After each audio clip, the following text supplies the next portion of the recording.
Bueno, buenas tardes. Bienvenidos, queridos colegas, a la clase número 12 de la Diplomatura de Derecho Procesal Penal, realizada por el Colegio de Abogados de La Plata. En el día de hoy, los disertantes invitados van a abordar cuestiones vinculadas a las audiencias preliminares al juicio oral y el debate propiamente, artículo 338 y siguientes, y aquello referido a los acuerdos probatorios, instrucción suplementaria y también las facultades de la víctima con la incorporación de la ley 15.232 recientemente. Así que sin más demora voy a presentar al primer expositor del día de hoy. Nos acompaña el profesor Alejandro Casio, quien es juez de cámaras de apelaciones y garantías en lo penal del Departamento Judicial de Quilmes, es especialista y magíster de Derecho Penal en la Universidad Austral, es especialista en Derecho Penal en la Universidad de Salamanca y también asistió y está recibido del programa de entrenamiento para abogados del Harvard University School. Alejandro, no sé si me escuchás. Sí, perfecto. Sí. Bueno, bienvenido Alejandro, te cedo la palabra. Bueno, muchas gracias por la presentación. Primero que nada, agradecerles a todos los que están. Sé que está funcionando muy bien la diplomatura, eso me pone muy contento. Sé que hay mucha gente inscrita, es un éxito por lo que me han dicho, y bueno, esperemos poder estar a la altura de las circunstancias. Para mí también es un placer muy grande estar en este caso, con Analía y con Julieta, quienes conozco hace muchísimo tiempo, y son un poco toda la sangre joven que está metida en todo este tema de la litigación, del juicio por jurados, y trabajando muy fuertemente en los cambios de un sistema procesal a otro. Y la verdad que a mí me pone muy contento, no solo desde lo personal, porque las conozco mucho a las dos, sino también la posibilidad de ver cómo la gente que viene abajo, de los que estamos ya en otros cargos, están empujando para lograr que todo esto funcione un poquito mejor. Así que bueno, realmente para mí es un gran gusto estar con ellas, y demás. Yo voy a hacer una especie de introducción a todo el tema, y después las voy a dejar a ellas que vayan hablando sobre algunos temas que ya tenemos acordados. Y si les parece, ya vamos arrancando concretamente con el tema de hoy, que tiene que ver fundamentalmente, si bien el título es un poco más pretencioso, yo me voy a limitar a hablar sobre la audiencia preliminar, que me parece que es uno de los temas centrales y cruciales de todo sistema acusatorio, adversarial, como se lo suele llamar ahora. Primordialmente, creo que, si bien todos creo que ya lo conocen, pero no está de más decirlo para empezar a hablar del tema, todos sabemos que los sistemas acusatorios reposan fundamentalmente en la idea central del juicio, ¿sí? Juicio con todas sus características, oral, público, contradictorio, continuo, etc.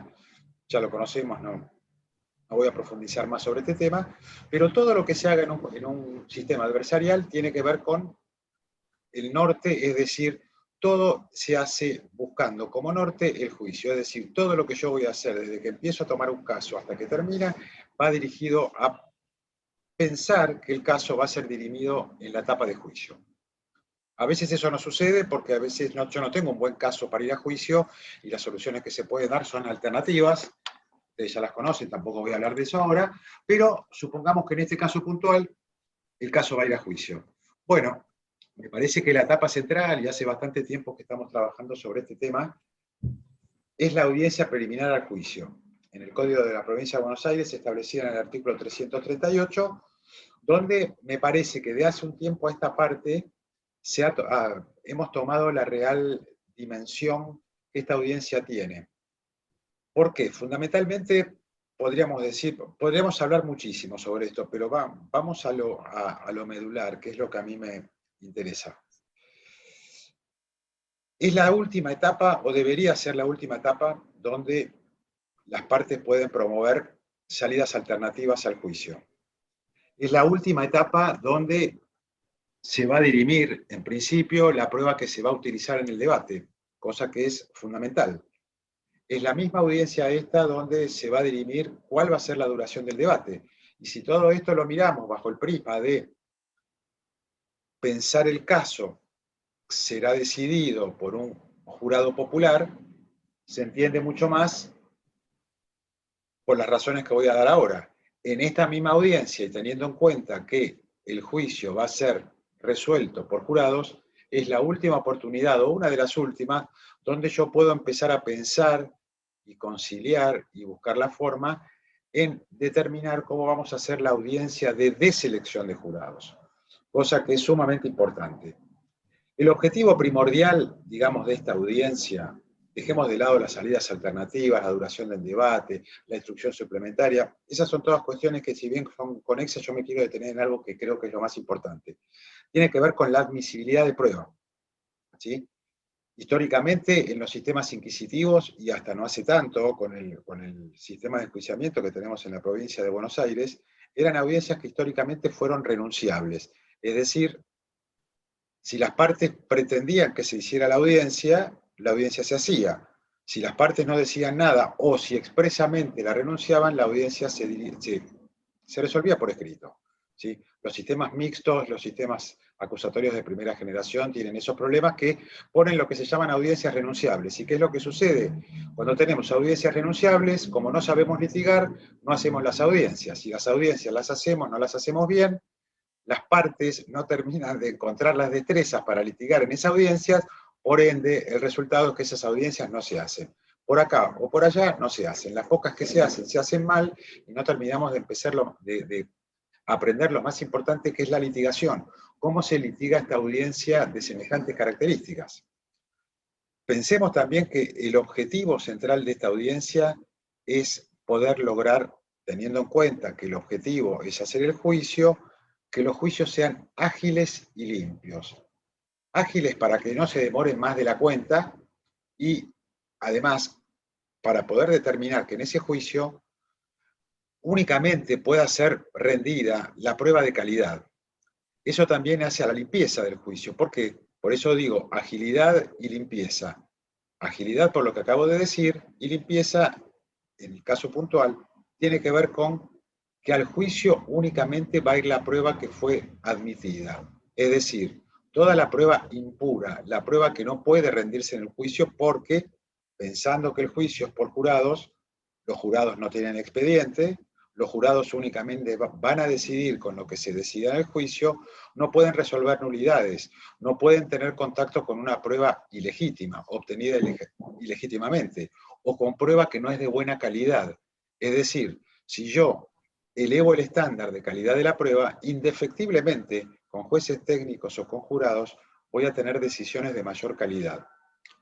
Importante todo esto que estoy diciendo, que tiene relación y vinculación con el juicio por jurados, y sin hablar mucho sobre ello, me parece que todo este sistema se entiende mejor si ponemos como órgano decisor al jurado popular.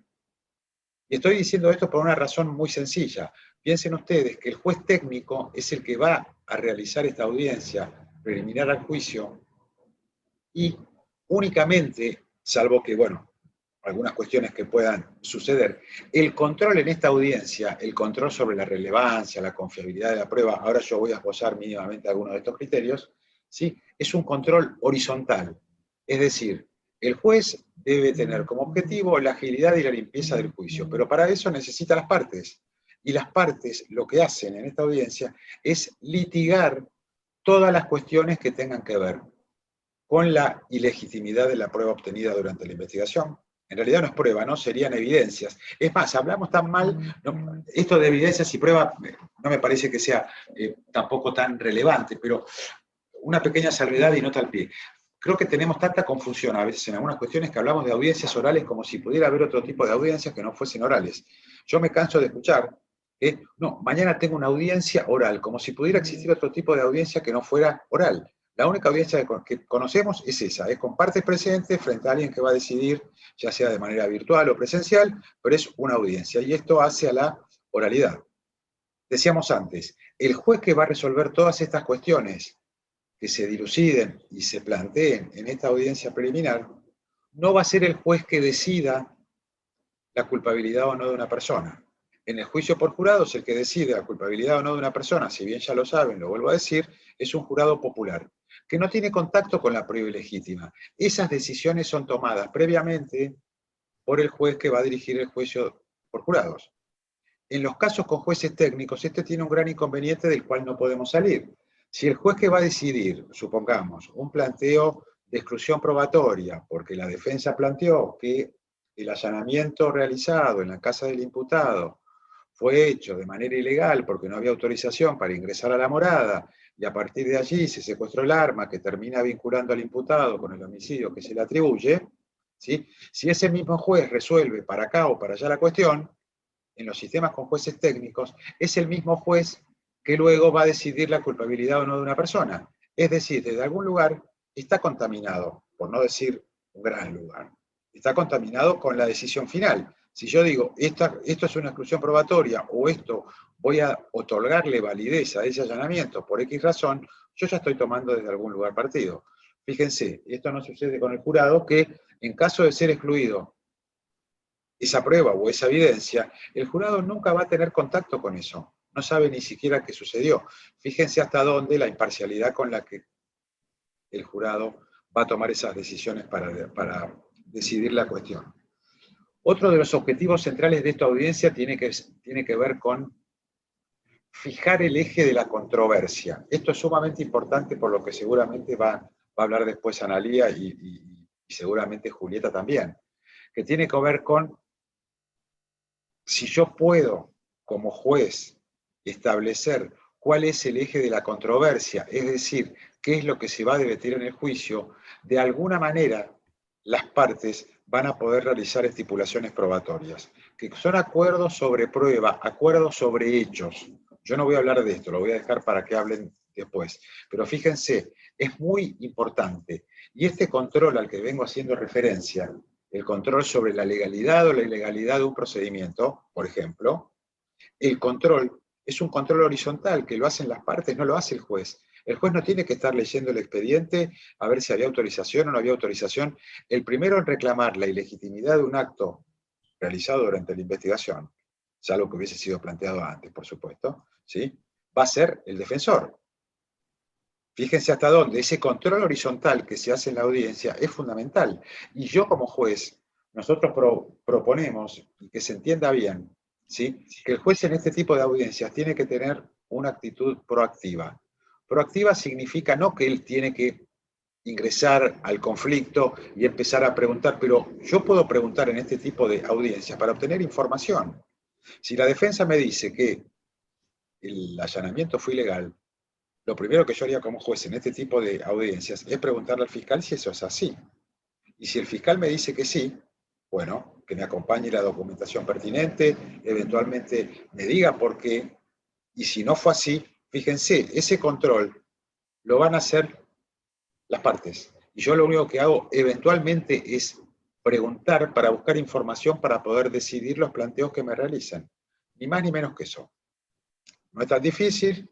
Los objetivos, insisto otra vez, agilidad y limpieza para que el juicio sea de esa forma y fijar el eje de la controversia y admitir sobre la admisibilidad de pruebas, que parecería que es el núcleo central de esta audiencia.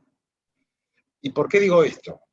¿Sí? Fundamentalmente porque conforme yo decida la inclusión, la aceptación o no de cierto tipo de pruebas, el caso puede variar o hasta el fiscal, en este caso puntual, podría no tener caso. Supongamos por un momento, en un caso donde lo que se va a debatir es una tenencia ilegal de estupefacientes, supongamos con fines de comercialización. Si en la audiencia preliminar yo decido, yo o cualquier juez, ¿no?, me pongo como ejemplo porque estoy hablando yo, pero un juez decide la exclusión del secuestro de esa sustancia considerada estupefaciente, digamos que el fiscal no tiene caso. Parecería que el caso no está. Si yo excluyo, supongamos, el secuestro de un arma de fuego y a partir de allí no se puede demostrar la aptitud de un arma de fuego que no fuese de otra forma, quizás el fiscal sigue teniendo un buen caso de robo, supongamos robo agravado por el empleo de un arma de fuego, y quizás puede seguir teniendo un buen caso, pero puede ser un robo agravado por el empleo de un arma cuya aptitud para disparo no pudo ser demostrada, o eventualmente puede seguir teniendo un buen caso de robo simple. Esta decisión puede hacer a que el caso varíe sustancialmente. Lo mismo para la defensa, exactamente igual. Y a partir de allí, tal vez, con lo que se decida en esa audiencia, tal vez, insisto, quizás puede arribarse a una solución alternativa. Tal vez no nos poníamos de acuerdo para cerrar un acuerdo de juicio abreviado porque lo que estaba en debate, lo que estaba en cuestionamiento, era la ilicitud o no del ingreso a una morada y del secuestro de un arma. Despejada esa situación, quizás el caso cambió y las partes se pueden poner de acuerdo que tal vez es un buen caso para robo simple y tal vez la salida puede ser alternativa. Fíjense, es muy distinto y es sumamente importante todo lo que decidamos en esta audiencia. Digamos que el núcleo central de esta audiencia, valga la redundancia, tiene que ver con admisibilidad de prueba, fundamentalmente. Y, por otro lado, lo que tiene que ver con instrucción suplementaria, bueno, pero dejémoslo de lado. Yo me quedaría fundamentalmente en esto de la admisión de pruebas. Podríamos armar acá, si ustedes quieren, dos ejes, digamos, centrales. Quiero hacer rápido, pues no quiero insumir mucho tiempo, quiero que hablen las chicas también. Primero que nada, lo que se llama el test de legalidad. Me parece que en eso, todos los que más o menos hace un tiempo que estamos en tribunales o solemos litigar, son cuestiones que, como las que planteé recién, la ilicitud o no de una prueba que pudo haber sido controlada o no por las partes. Esto tiene muchísimos bemoles, pero en concreto el juez tiene que decidir, según la información que se dé en esa audiencia, si una prueba es legítima o ilegítima en caso de ser planteado. Y es más, si la defensa no plantea ninguna ilicitud, yo como juez no tengo que tener ninguna noticia ni tengo que tener ninguna información para poder yo de oficio decidir o no, salvo una cosa, digamos, extraordinaria, que no va a suceder, porque si yo no tengo el expediente y yo no sé de qué se trata el caso, las partes son las que tienen que litigar la situación. Pensemos un caso penal y pensemos un proceso de esta siguiente forma. Yo no tengo el expediente. Si yo fuese el juez, yo no tengo el expediente. Al no tener el expediente, yo no sé de qué se trata. Las partes son las que me van a, de alguna manera, a noticiar a mí, informar a mí cuáles son los planteos. Y para poder llegar a esa audiencia, yo tengo que saber litigar. Y fundamentalmente tengo que tener lo que siempre existió, pero hace muchos años. Lo conocemos con la teoría del caso. Para poder saber qué prueba necesito, qué voy a plantear, yo tengo que tener un caso. Más de una vez en la práctica sucede que cuando alguno de los jueces le pregunta a los litigantes cuál es el caso para resolver cuestiones que tienen que ver con legalidad de prueba, relevancia de la prueba, concretamente, ¿estos testigos son necesarios? ¿Son necesarios 150 testigos para un encubrimiento simple, para ir a un juicio? ¿Es necesario o no es necesario? ¿Son relevantes o no son relevantes? Yo tengo que saber para poder resolver, y para eso la única forma que tengo es preguntarle a las partes, señor fiscal, usted me está ofreciendo 70 testigos para un robo con arma de fuego. Explíqueme la razón por qué son tantos testigos. Fíjense, de alguna manera, proactivamente, ¿sí? ¿Para qué tantos testigos? Y la defensa también puede plantear lo mismo cruzado, de manera cruzada, lo mismo puede hacer la fiscalía con la defensa. ¿Para qué tantos testigos para qué testigos de concepto, por ejemplo, en un juicio? Si lo que vamos a litigar es, por ejemplo, si fue el autor del hecho, si el homicidio fue cometido en legítima defensa. Fíjense hasta dónde es tan importante esto que yo les decía al principio. Fijar el eje de la controversia. Y pensémoslo desde este lugar que me parece sumamente relevante. Y creo que vamos a terminar de entender bien el sistema. La única prueba que debe producirse en el debate es la prueba que está controvertida. Lo explico un poco mejor. Si un testigo, supongamos, sobre todo en el derecho penal nuclear, que es lo que manejamos nosotros en la provincia de Buenos Aires, ¿no? Digamos que el homicidio, las agresiones sexuales, los delitos contra la propiedad, bueno, usurpaciones, ese tipo de hechos que son el derecho penal nuclear, digamos, no tenemos cuestiones informáticas que tienen otras evidencias, otras pruebas, sí, lavado de activos, son otras cuestiones, donde la prueba es distinta. Nosotros nos manejamos generalmente con la prueba esencial que son los testigos. Pero pensémoslo de esta forma. Si un testigo se sienta en el juicio, es porque hay alguien que tiene algo para controvertir. Ya lo van a explicar las chicas después. ¿Por qué? Porque si no fuese así, sería una estipulación probatoria. Si yo la siento a Analía en el juicio como defensor, aunque sea un testigo de la fiscalía, es porque tengo algo para preguntarle, porque voy a tratar de desacreditarla, voy a tratar de lograr que el jurado o los jueces entiendan que Analía tiene un interés en declarar de esta forma y no de otra. Fíjense, porque tengo algo para controvertir, pero si Analía, prueba de cargo, se sienta en el juicio y yo no le voy a hacer preguntas, yo tendría que hacer una estipulación probatoria con lo que ella va a decir. Concretamente, no tengo ninguna oposición. Ahí no hay controversia. Únicamente la prueba que puede venir al juicio o que debería venir a un juicio es prueba controvertida. De no ser así, tenemos alguna salida, institutos nuevos, como lo que van a hablar después, que tiene que ver con las estipulaciones probatorias. Dijimos, podría hablar muchísimo más de esto, pero quiero, aunque sea, enunciar los títulos y ya voy terminando, o tengo algunos minutitos más. Dijimos primero que nada este test de legalidad, ¿sí? Test de legalidad donde la exclusión o no de ciertas evidencias. Ahí el juez debe valorar con la información que se le dé en la audiencia para resolver estas cuestiones. Después el test que tiene que ver con el control.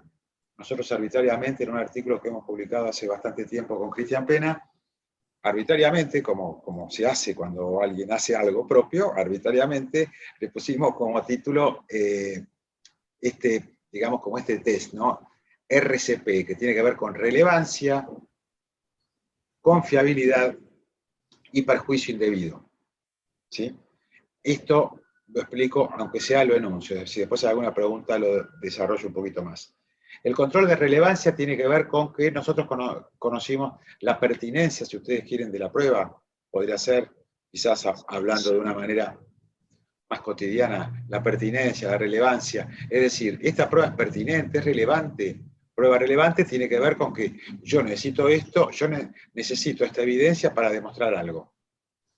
Hace a un accionar, a un comportamiento, o es relevante porque yo necesito esa evidencia para desacreditar o cuestionar algo de mi contraparte.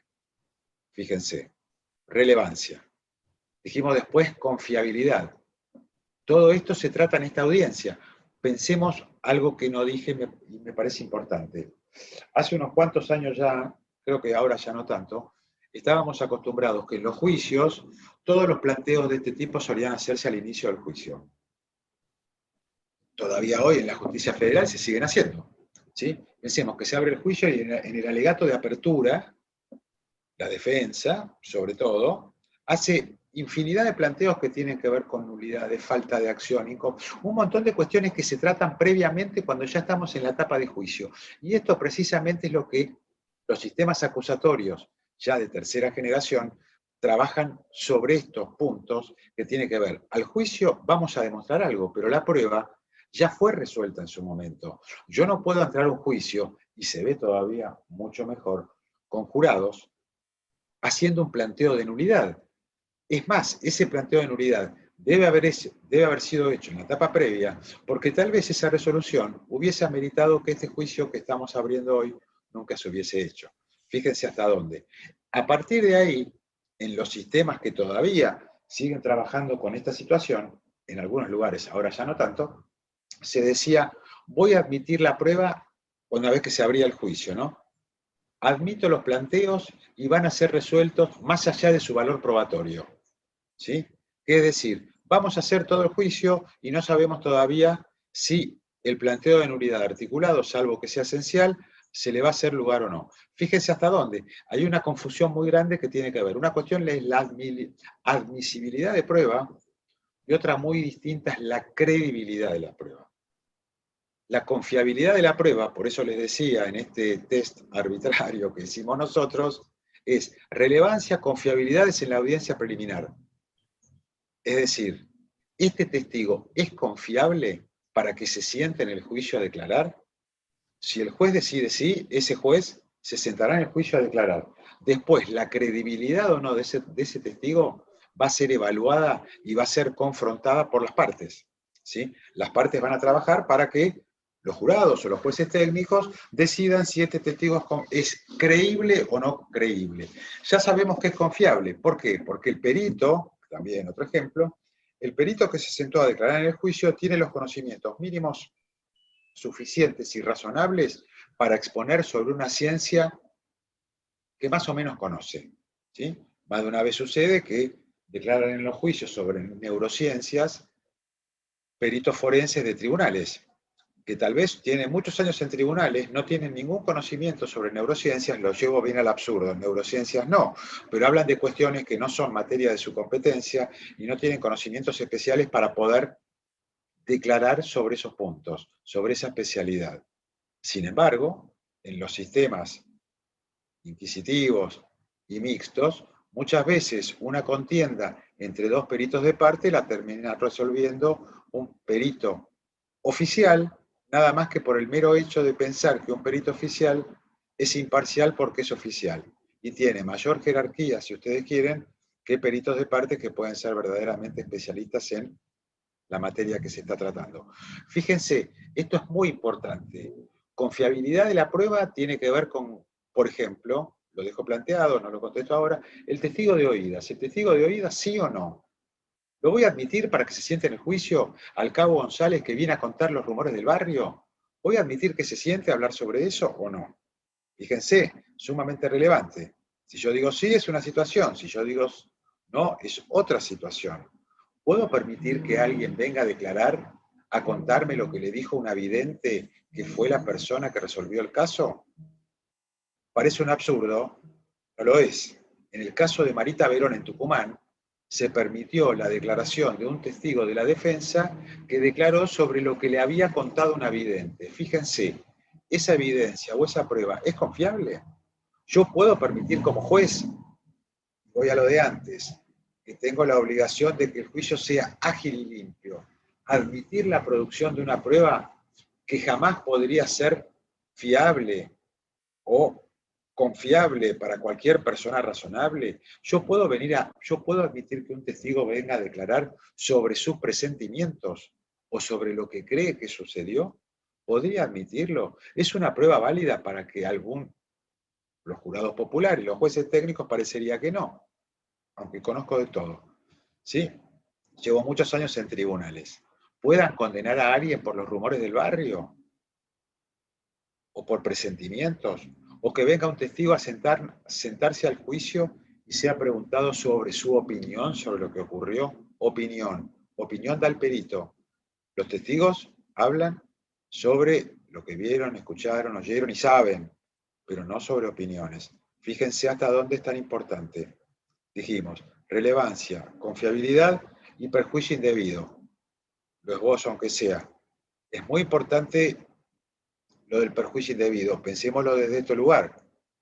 Cada prueba que se rinda en el juicio, cada evidencia, hablamos de prueba cuando una vez que pudo ser sometido al contrainterrogatorio o la posibilidad de ser confrontado por la parte que no lo propuso. Recién ahí es prueba. Lo reitero. Prueba es la evidencia que se rinda en el juicio. Si la defensa o la fiscalía no quieren contrainterrogar, tuvieron la oportunidad útil de hacerlo. Si no lo hicieron es otro tema, pero la oportunidad útil estuvo. Fíjense, ya está. Toda la prueba que se rinda en un juicio causa un perjuicio, pero hay un perjuicio debido y un perjuicio indebido. El perjuicio debido, siempre que yo estoy proponiendo una prueba, voy a causar un perjuicio a mi contraparte. Por ejemplo, si yo soy la fiscalía y tengo a la víctima para que declare, seguramente la víctima va a generar un perjuicio a la teoría del caso de la defensa. Pero ese es un perjuicio debido, es decir, son cargas que la contraparte va a tener que soportar. Sin embargo, hay otro tipo de evidencias que pueden generar un perjuicio indebido. Concretamente, crean prejuicios en quien va a decidir, inflaman los ánimos, trabajan sobre las pasiones. Ejemplo de esto lo dejo planteado para charlarlo si es necesario después o en algún otro curso, lo conversamos. La exhibición de fotografías de la autopsia. ¿Causan un perjuicio? Sí, por supuesto. Mostrar en un juicio 80, 100 fotos de una autopsia, supongamos algo muy cruento, pensémoslo en un jurado, crea un perjuicio. Y un perjuicio que si se quiere hasta algún lado podría ser en algunos casos indebido. Es decir, lo que tenemos que hacer en esos casos, por supuesto que eso va a ser litigado por las partes, es tal vez la defensa, la fiscalía, solicita la exhibición de 100 fotografías, cruentas porque tienen que ver con una autopsia, con múltiples heridas, un hecho, supongamos, muy cruel, muy duro, ¿sí? Y la defensa plantea, bueno, pero si yo voy a estipular que la muerte ocurrió de esa manera, ¿Qué necesidad existe para exhibirle a los jurados esas fotografías? Si en realidad yo no voy a cuestionar que mi imputado dio 67 puñaladas, caso Farré, por ejemplo, yo no lo voy a cuestionar. ¿Para qué la Fiscalía quiere exhibirle al jurado, en este caso bien de jurados, ¿sí? 67 fotografías? Y tal vez el planteo de la Fiscalía es, perdón, lo estoy tratando de litigar para que se entienda. Diría, bueno, en realidad yo quiero probar que de esas 67 lesiones, hay muchas de ellas que tienen que ver con lesiones sebíticas, que son lesiones que se causan para generar dolor. Y esto de alguna manera hace a que yo trate de contrarrestar o controvertir la hipótesis de la defensa que me habla de que existió en el caso de emoción violenta. Fíjense la litigación cómo estaría planteada. La Fiscalía pide la exhibición de 100 fotografías. Yo como juez miro a la defensa y le digo, ¿usted qué opina? No, creo que no es necesario, porque le vuelvo a dar la palabra a la Fiscalía para saber para qué necesita tantas fotos. Le vuelvo a dar la palabra a la defensa. La defensa tal vez me plantearía, bueno, pero si se necesita saber las lesiones sebíticas, quisiera saber cuántas de esas 100 fotos demuestran eventualmente la existencia de esas lesiones sebíticas. Tal vez el fiscal me diría 10. Fíjense, lo que empezó siendo la exhibición de 100 fotografías puede terminar siendo 10. Y tal vez no en color, en blanco y negro. Fíjense, todo esto es muy dinámico y tiene que ver con la litigación. Lo único que tengo que hacer yo como juez, o el juez que dirija esta audiencia, y hoy hay en casi todos los departamentos judiciales pruebas piloto para trabajar sobre estas audiencias para poder de alguna manera determinar y despejar cuál es la prueba que se va a utilizar en el juicio. En este caso puntual, y ya voy terminando, tiene que ver con el peso probatorio, con el perjuicio que esa prueba puede causar. Si el peso probatorio de esa evidencia es más fuerte que el perjuicio que puede generar en quien va a decidir, esa prueba debe ser admitida. A la inversa, esa prueba no puede ser admitida. Si es más el perjuicio que genera que lo que va a demostrar, esa prueba no tiene que ser admitida. Podríamos hablar muchísimo más de esto. Hay muchísima tela para cortar, pero creo que siendo 5 menos 20, quiero que mis colegas puedan exponer también y después si llega a haber alguna pregunta las vamos contestando. Les agradezco, es un tema a mí me apasiona mucho y creo que es sumamente importante. De hecho, a partir de las pruebas pilotos que se están haciendo en los departamentos judiciales, se ha logrado más agilidad, se ha logrado limpieza en los juicios y, como era de esperar, una vez que empezamos a depurar, nos damos cuenta muchas veces que las controversias que más de una vez tienen las partes son mucho menores que las con las cuales yo empiezo la audiencia. Pensemos que en un juicio bien hecho, sería muy difícil que como fiscal yo fuera con la hipótesis, yo creo que no directamente, pero lo dejo un poco abierto, pues sé que puede ser polémico. La fiscalía, mi teoría del caso es que Carrascosa fue el autor del homicidio, y si no fue el autor del homicidio, fue el encubridor del homicidio que cometieron otros. Para mí, inadmisible que fuera así. Me parece que cuando llega el momento de requerimiento de elevación a juicio, la fiscalía tiene que optar por una u otra.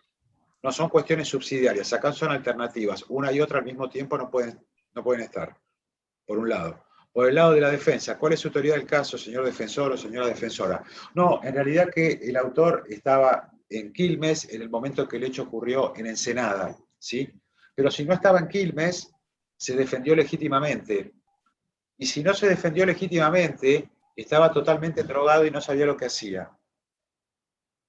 Entonces, no, ¿por qué? Porque si mi hipótesis es que estaba en otro lugar al momento del hecho, evidentemente no pudo haber legítima defensa. Y si hay legítima defensa, voy a tener que hacerme cargo desde la defensa que fue el autor del hecho. Y si fue el autor del hecho, hay muchísima evidencia que se recolectó durante la investigación penal preparatoria, que no deja de ser una fase cuasi administrativa de recopilación de información para poder llegar al juicio. El objetivo es el juicio. Fíjense, hay muchas de esas evidencias que no van a ser necesarias rendir en el juicio. Porque si en realidad el único planteo es que la Fiscalía dice que mató dolosamente a una persona de esta forma, y la defensa asume, supongamos que en el caso de legítima defensa, que sí que mi defendido mató, pero lo hizo en legítima defensa. Fíjense, la controversia es muy chiquita. Es muy chiquita. Habrá evidencias para un lado, evidencias para el otro, pero no vamos a discutir todo, no vamos a discutir que la persona murió de una causa que no fuese, supongamos, los disparos, que el arma utilizado fuese arma, yo estoy diciendo como legítima defensa. Fíjense, hay un montón de cuestiones. Estamos acostumbrados a hacer en la litigación todo lo que no hay que hacer.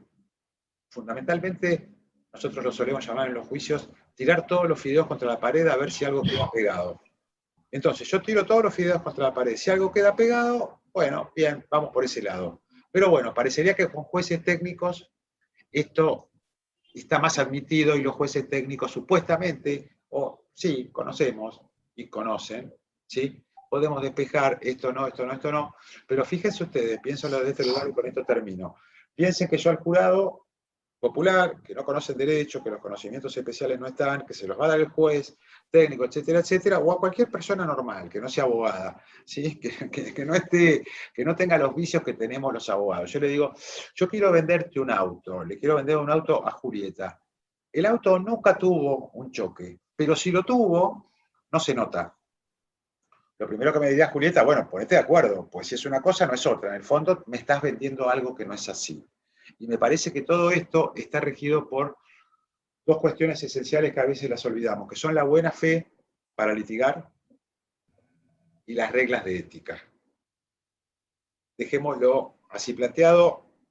Le doy la palabra creo que a Analía, sigue en el orden. Les agradezco y cualquier cosa que llegue a quedar planteado después, seguimos con alguna pregunta si es necesario. Muchas gracias.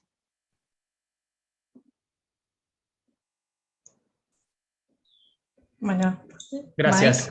Mike. Sí. Perdóname, justo se me había cerrado la pantalla, así que bueno, gracias Alejandro, muy claro, ya empezaron a hacer algunas preguntas los compañeros, los colegas, así que bueno, ahora sí te cedo la palabra. Bueno, Analía es secretaria del Tribunal Criminal número 4 de la Ciudad de La Plata. Se encuentra actualmente maestrando en Derecho Procesal en la Universidad Nacional de La Plata y es docente de la materia Teoría General del Derecho Procesal y en Derecho Procesal Penal y Litigación Penal. Así que, bueno, Analía, ya tuviste igual presentación por parte de Alejandro, pero bueno, te concedo la palabra para continuar con la disertación.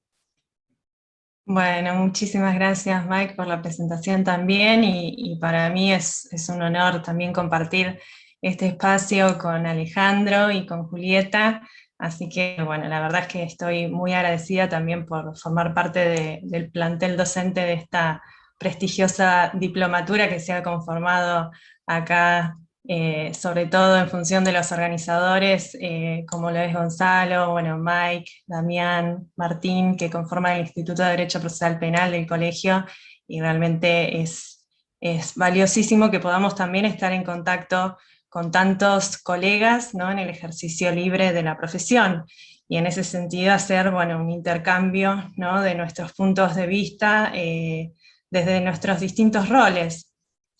En ese sentido, bueno, Alejandro ha allanado el camino en todo lo que tiene que ver con la exposición del tema que hoy nos ocupa, de la audiencia preliminar.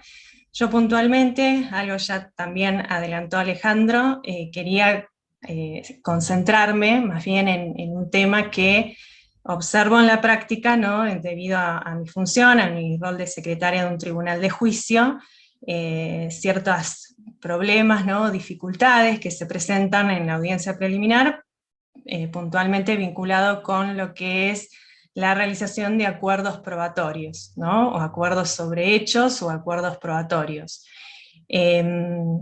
Antes de entrar en ese tema en particular, sí me gustaría dejar sentada una posición que va en la misma línea que ya lo expuso Alejandro, y creo que también los distintos docentes que fueron anteriormente escuchados por ustedes, vinculado a cuál es la finalidad, ¿no?, del proceso penal, ¿no?, porque nosotros estamos ahora en una audiencia preliminar cuya finalidad, muy bien la señaló Alejandro, es la preparación para el juicio, ¿no? Entonces esta audiencia preliminar en nuestro Código Procesal Penal de la Provincia de Buenos Aires la tenemos ubicada en la etapa de juicio, y de hecho interviene, ya sea que estemos en un juzgado correccional o estemos en un tribunal en lo criminal, la tenemos frente a este juez o jueza de juicio.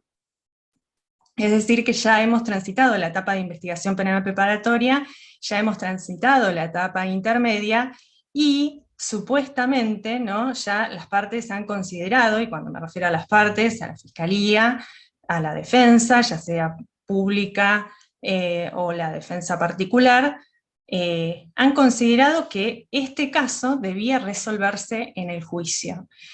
Esto lo remarco porque lamentablemente tenemos en la realidad un gran cúmulo de causas, de procesos que se elevan a juicio, y ustedes, todos acá, todos y todas ya tienen experiencia en la práctica.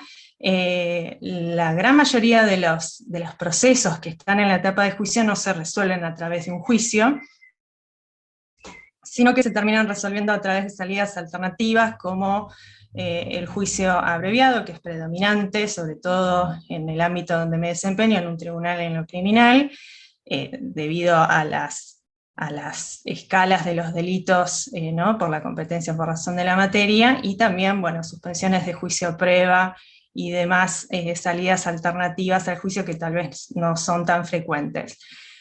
Lo que planteo con esto es que es necesario tomar conciencia y otra vez hacer hincapié en que todo lo que va a ir a juicio realmente sea porque se va a llevar a cabo el juicio, es decir, que esta audiencia preliminar se realice respecto de aquellos procesos que efectivamente encontremos la solución a través del juicio oral y público, ¿no?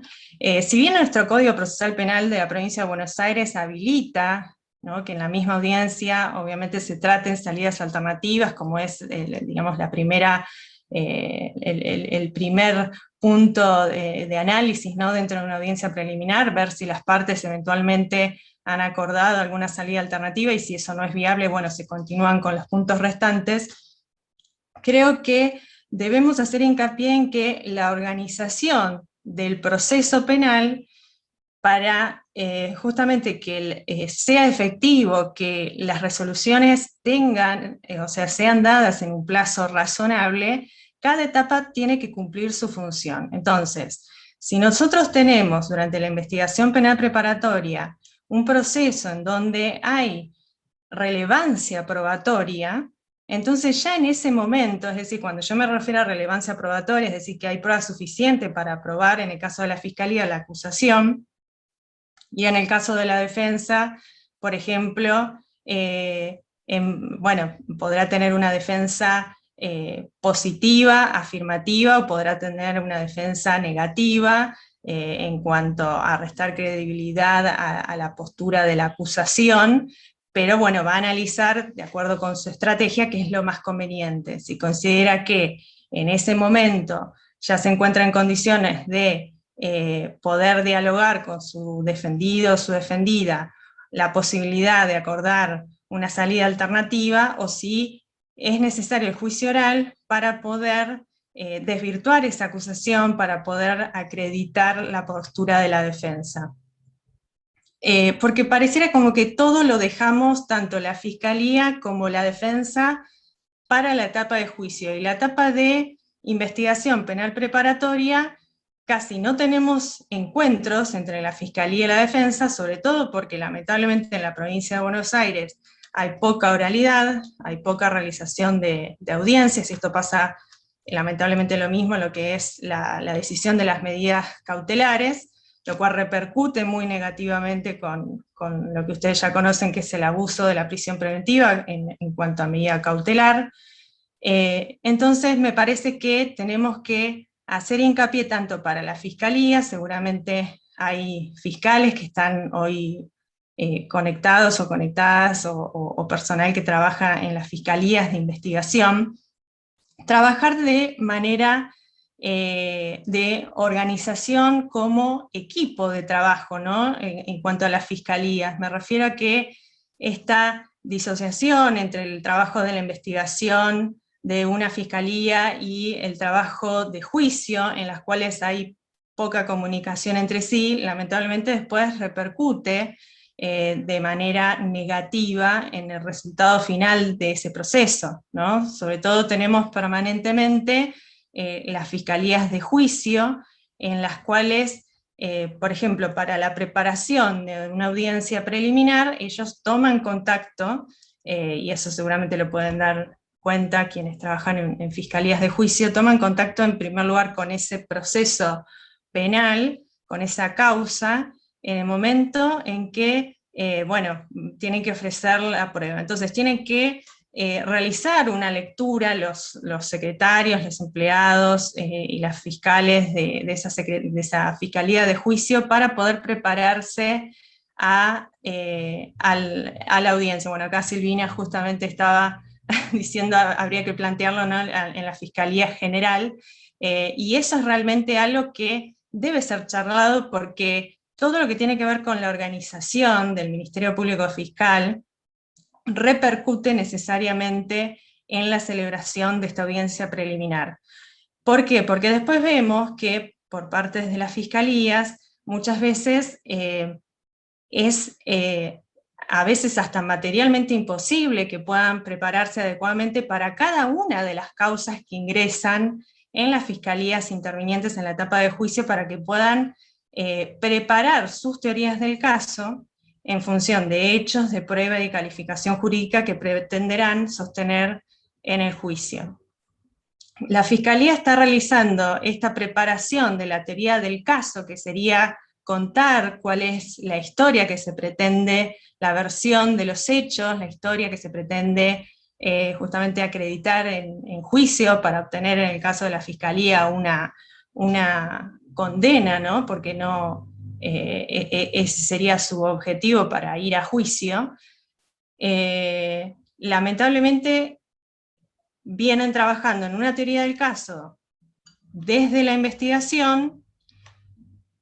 Ese personal que trabaja en ese proceso durante la investigación penal preparatoria después cambia en el momento en que la causa se eleva a juicio, y toda aquella información que, por ejemplo, un letrado o una letrada de una fiscalía de investigación, toda esa información que recolectó, que conoce de propia mano porque estuvo en contacto con los testigos, con la víctima, con los documentos, con los objetos, con la evidencia, se pierde porque después, bueno, pasa al grupo de trabajo totalmente diferente de lo que es la Fiscalía de Juicio, y la Fiscalía de Juicio, bueno, tiene que retomar, digamos, todo ese trabajo desde cero y volver a hacer el mismo trabajo que hizo en su momento la Fiscalía de Investigación. Y otra vez, revisar cuál es la prueba relevante, cuál es la prueba, bueno, de acuerdo a todos los criterios de admisibilidad que refirió Alejandro, y realmente esto es una pérdida de tiempo, no solo para la Fiscalía, digamos, como organismo, ¿no?, sino también para el otro lado, ¿no?, de este proceso penal, que es justamente la defensa, ya sea pública o la defensa privada, ¿no? Muchos de los litigantes que hoy están escuchando, bueno, son ustedes, que justamente desde el tribunal, desde los juzgados, se fijan audiencias, y tenemos los inconvenientes de que muchas veces no hay preparación de las teorías del caso por parte de quienes tienen que participar en las audiencias. En ocasiones tiene que ver con un tema de organización, como esto que les destacaba. También hay otros aspectos, ¿no?, que tienen que ver con la organización ya de la estructura de la Administración de Justicia del Poder Judicial, algo que es muy beneficioso para la celebración, es decir, para la implementación de un proceso penal íntegramente pensado, ¿no?, o resuelto a través de audiencias, ¿no?, esta metodología de audiencias, de trabajar en oralidad, y de que sea a través de audiencias el mecanismo a través del cual las partes puedan litigar y los jueces y las juezas puedan resolver los planteos que realizan las partes, es necesario tener también una oficina judicial que efectivamente sea un apoyo, ¿no?, para la designación de las audiencias, para la coordinación de las partes, para la convocatoria, eventualmente si es necesario convocar a víctimas, a testigos y demás, ¿no? Y después, bueno, la organización de los jueces a través de colegios de jueces, porque eso lógicamente genera que trabajemos no de acuerdo con los criterios que tiene cada organismo, es decir, ustedes seguramente deben tener experiencias permanentes de que, bueno, me tocó el Tribunal 4, ellos tienen el criterio de hacer de determinada manera la audiencia, o de comunicarse, o de resolver. No, me tocó el Tribunal 3, bueno, qué suerte, porque acá se maneja mejor en esta situación. Bueno, no, eso no se corresponde, digamos, con una administración de justicia seria, no transparente. Entonces, por eso hago hincapié en las cuestiones de organización que me parecen centrales y que, sin dudas, repercuten en la dinámica de esta audiencia preliminar. Más allá de estos aspectos de organización, eso no quiere decir que porque no tengamos una oficina judicial, o no tengamos colegio de jueces, o el organismo de la acusación, el Ministerio Público Fiscal, digamos, tenga una organización que tal vez no sea la más adecuada, eso no quiere decir que vamos a seguir haciendo igualmente las cosas mal, sino todo lo contrario. Tenemos que tratar, dentro de lo que tenemos, igualmente apuntar a mejorar esta oralidad y apuntar a mejorar nuestros desempeños de acuerdo con las técnicas de litigación. Y una de las cuestiones a mejorar es esta que yo les planteaba al inicio, que es la necesidad de establecer cuál es el eje de controversia, ¿no? Es decir, cuáles son los hechos que se van a debatir en el juicio, y para establecer cuáles son esos hechos controvertidos, es necesario que ustedes puedan distinguir entre cuáles son los hechos controvertidos y cuáles son los hechos que no están controvertidos en el caso. Para determinar esos hechos, y esto seguramente ya lo habrán visto en diferentes clases de esta diplomatura, es muy importante, pero yo vuelvo a hacer hincapié en tener claro qué es la teoría del caso, ¿no? Los tres ejes de la teoría del caso seguro que ya lo saben: lo fáctico, lo probatorio, lo jurídico, pero yo quiero hacer hincapié en las cuestiones fácticas, porque bueno, me pasa justamente en las clases, ¿no?, que tengo en la Facultad de Derecho, ya sea en la Universidad Nacional o en la Universidad del Este, donde abordamos lo que es técnicas de litigación y vemos el tema de cómo poder preparar justamente un caso, ya sea desde el punto de vista de la Fiscalía o de la defensa, y siempre hay dificultades en comprender cuáles son los hechos del caso. O sea, no hay manera de que puedan deslindar hechos, prueba y derecho. No hay manera que, o por lo menos es muy dificultoso para los y las estudiantes entender de qué manera exponer un hecho, y de qué manera a ese hecho yo le puedo dar un sustento probatorio, y de qué manera ese hecho a mí me va a servir para dar sustento a mi versión jurídica de este caso, ¿no?, que sería esa subsunción legal. Cuando ya sea la Fiscalía o la defensa toman contacto con un caso, yo, si bien voy a plantear la teoría del caso a partir de esta audiencia preliminar, que estamos en la etapa de juicio, vuelvo a lo inicial, o sea, yo tengo que preparar la teoría del caso desde que tomo conocimiento del hecho delictivo. No puedo recién en la etapa de juicio empezar a evaluar, bueno, a ver qué caso tengo acá. Por eso digo que para la Fiscalía es totalmente disfuncional que tengan equipos de trabajo tan diferenciados y sin ningún tipo de comunicación o una comunicación casi nula. Por eso a veces para la defensa, en ese sentido, es un poquito más favorable, porque generalmente interviene la misma defensa desde el origen de la investigación hasta la etapa de juicio. En general, siempre puede haber cambios, por supuesto, pero en eso lo facilita, digamos que el equipo, hay como un equipo de trabajo más coordinado.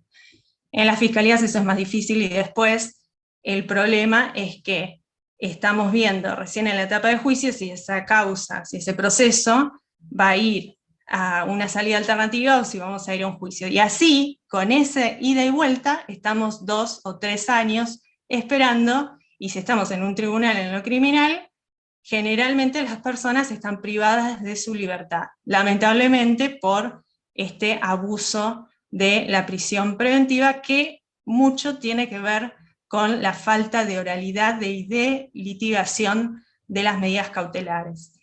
Entonces, volviendo al tema, ¿no?, de la fijación de los hechos, cada una de las partes tiene que tener en claro cuáles son los hechos del caso, y para eso tiene que saber qué es un hecho. Un hecho es algo que sucede, algo que ocurre.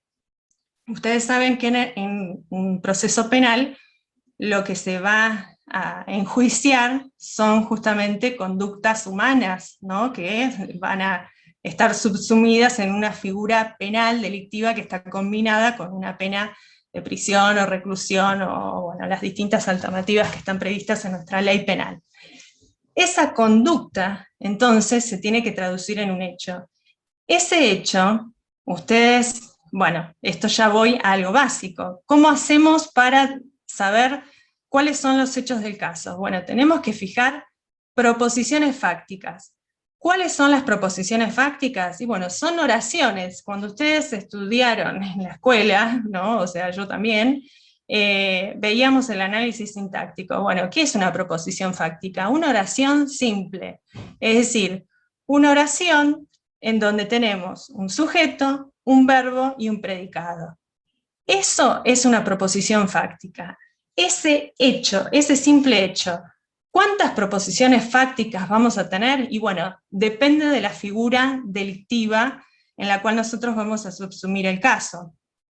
Lógicamente que cuando nosotros recién asumimos la intervención, ya sean fiscales o ya sean defensa, van a ver una probable hipótesis delictiva. Van a ver de parte de la defensa, eventualmente, si tienen una defensa positiva, afirmativa, es decir, una versión alternativa a la de la fiscalía, bueno, ustedes mismos van a tener también que tener proposiciones fácticas, es decir, hechos, los cuales van a tener la carga de acreditar. Acreditar con carga me refiero, ojo, carga en el sentido de que si nosotros tenemos como defensa una defensa afirmativa, bueno, vamos a tener que persuadir al órgano jurisdiccional, ya sea un juez técnico o una jueza, o ya sean jurados, vamos a tener que persuadirlos a través de elementos probatorios, ¿no? Entonces, en ese sentido es la carga, ¿no? Si nosotros no presentamos prueba que por lo menos genere una duda respecto de la acusación de la fiscalía, bueno, entonces generalmente el resultado va a ser negativo, ¿no? No es que la defensa tenga la carga de probar, pero si nosotros damos una versión alternativa, lógicamente que esa versión alternativa va a querer desvirtuar la posición de la fiscalía, y con eso alcanzamos ese estándar de duda razonable, eventualmente, que es la necesaria, ¿no?, por lo menos para mantener el estado de inocencia, ¿no?, que tiene nuestro asistido o asistida. Entonces, con respecto al tema de los hechos y la fijación de esta proposición fáctica, es muy importante, porque de acuerdo con las proposiciones fácticas, que van a ser las necesarias, de acuerdo con la figura delictiva, vamos a tener que tener evidencias que sustenten cada una de estas proposiciones fácticas, ¿no? O sea, cada una de estas oraciones que son necesarias para acreditar una figura delictiva, a cada una de esas oraciones, proposiciones fácticas, hechos, le tenemos que dar sustento con una evidencia, con un elemento que vamos a tener que llevar al juicio, ¿no? Para acreditar justamente esa proposición fáctica que se corresponde con nuestra teoría del caso.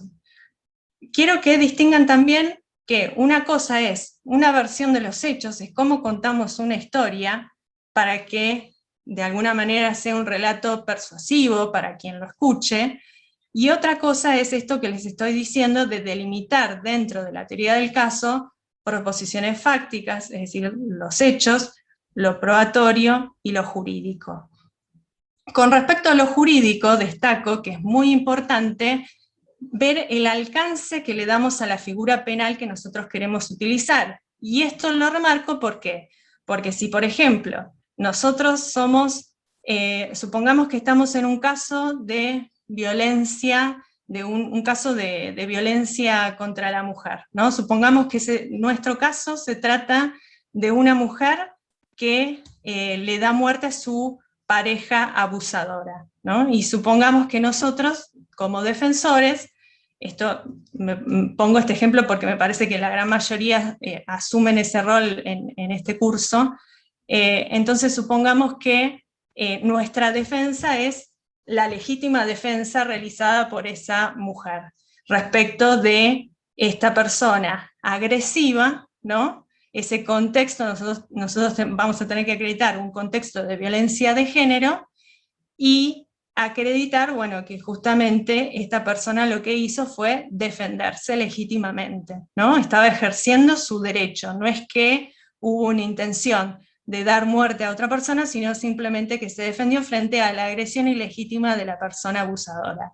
Bueno, acá el alcance que ustedes le van a dar a esa figura delictiva, la legítima defensa, es una interpretación. Es una interpretación que va a tener incluida la perspectiva de género. ¿Y esto por qué lo remarco acá en la construcción de la teoría del caso? Porque si nosotros le damos un determinado alcance a una figura jurídica, eso va a repercutir en las proposiciones fácticas que vamos a tener que acreditar. Y a su vez, esas proposiciones fácticas que vamos a tener que acreditar, obviamente que van a repercutir en la evidencia que vamos a tener que presentar en el juicio. Si nosotros tenemos como fiscalía, por ejemplo, una visión más reducida de lo que es la legítima defensa, ojo, porque vamos a perder ahí probablemente en cuanto a que no vamos a analizar correctamente las debilidades que puede tener nuestra teoría del caso si no consideramos, por ejemplo, una figura delictiva con cierta perspectiva de género. Una vez que nosotros tenemos delimitada nuestra teoría del caso, entonces, y ahí ya con esto ya voy a ir cerrando, una vez que tenemos esta teoría del caso delimitada, entonces, en la audiencia preliminar, lo que va a ocurrir es que tanto Fiscalía como Defensa van a exponer sus posiciones y van a surgir claramente cuáles son los hechos controvertidos y cuáles no son hechos justamente controvertidos. Bueno, ustedes ya saben qué es lo que acaba de decir Alejandro también hace un ratito. Aquellos hechos que no están controvertidos son aquellos que pueden formar parte de estos acuerdos probatorios o acuerdos fácticos, ¿no? Si bien hay diferencias, lo fáctico tiene que ver con dar por probado un hecho, es decir, estas proposiciones fácticas que hoy les mencionaba, y tienen que ser redactados como una oración, es decir, no se puede hablar de adjetivos o de circunstancias modales o de circunstancias, no, tienen que ser hechos, cosas que ocurrieron, que sucedieron, conductas. Recuerden siempre el análisis sintáctico, aunque parezca tonto decirlo, pero tiene que haber un sujeto, un verbo y un predicado. Eso es una proposición fáctica. Y esa proposición fáctica, obviamente, con su sustento probatorio. Entonces, esa proposición fáctica es la que va a convertirse en ese acuerdo fáctico, y eventualmente un acuerdo probatorio sería considerar prueba alguna evidencia de la investigación respecto de la cual no se va a debatir su autenticidad, ¿sí? Esto va a agilizar muchísimo, ¿no?, después en el momento del juicio, porque lo que nos va a permitir es evitar traer prueba que ya no va a ser necesaria, porque justamente estos acuerdos fácticos y acuerdos probatorios lo que hace es evitar que traigamos prueba al juicio que ya no es necesaria, y sobre todo nos va a delimitar cuál es el eje controvertido, ¿no?, cuáles son los hechos objeto de juicio y objeto de controversia, y sobre los cuales nos vamos a tener que concentrar Fiscalía y Defensa. Bueno, creo que con relación al tema de lo que es acuerdos probatorios, eso es por lo menos los puntos centrales. Sí me parece importante señalar que esto es algo que en la práctica lamentablemente no estamos viendo desde los órganos de juicio, que las partes no solamente que a veces tienen faltas de tiempo para preparación, sino que también no hay mucha claridad respecto de qué es lo que tienen que decir en esa audiencia. Y justamente lo que tienen que decir es esto, su teoría del caso, y tener claro cuáles son los hechos, cuál es la prueba, por qué es pertinente esa prueba, es decir, por qué voy a acreditar con esa prueba, es pertinente, es relevante, porque yo puedo acreditar esos hechos, ¿sí? Y justamente, bueno, las objeciones que pueden ir en torno, sobre todo por parte de la defensa, en torno a que una prueba puede generar o no un perjuicio indebido. Si esto se pudiera superar a través de una correcta preparación, ¿no?, de las partes para esta audiencia, lógicamente todo sería mucho más allanado el camino, ¿no?, para el juicio se podría realizar con mayor prontitud, y evitaríamos pasar, bueno, justamente tanto tiempo esperando a este acto fundamental, que, como Alejandro lo señalaba, la centralidad sigue siendo el juicio. Bueno, muchas gracias. Gracias, Analía. Bueno, muy claro.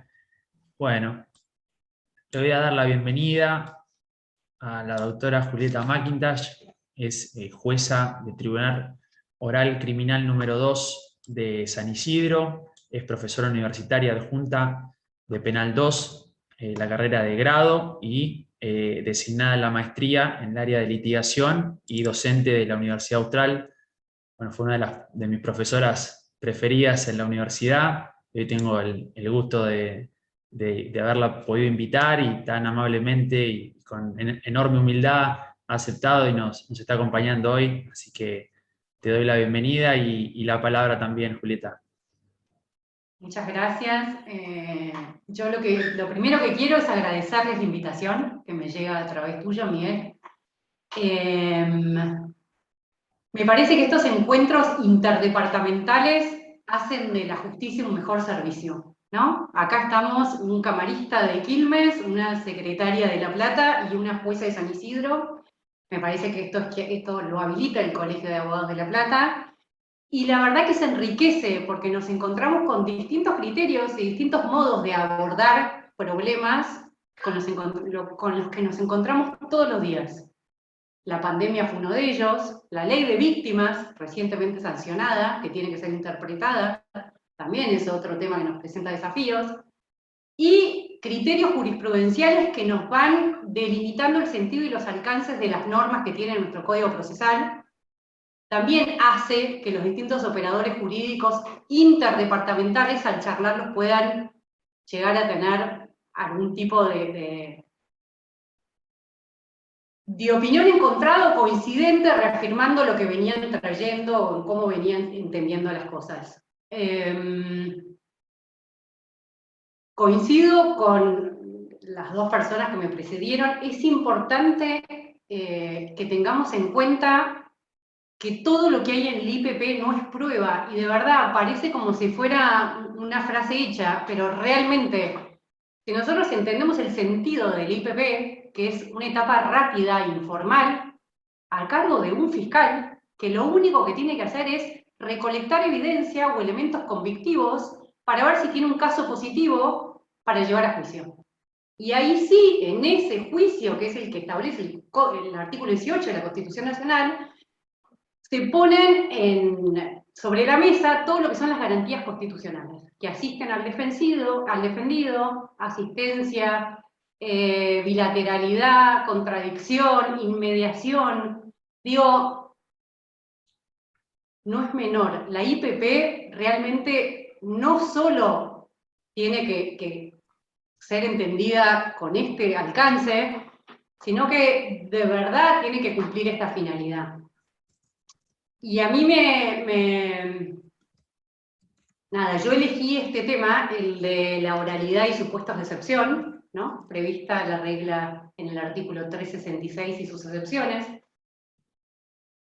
justamente por mi experiencia. Yo paso a contarles, hice toda mi carrera judicial, como iniciando desde meritoria hasta secretaria en un juzgado de garantías, ¿no?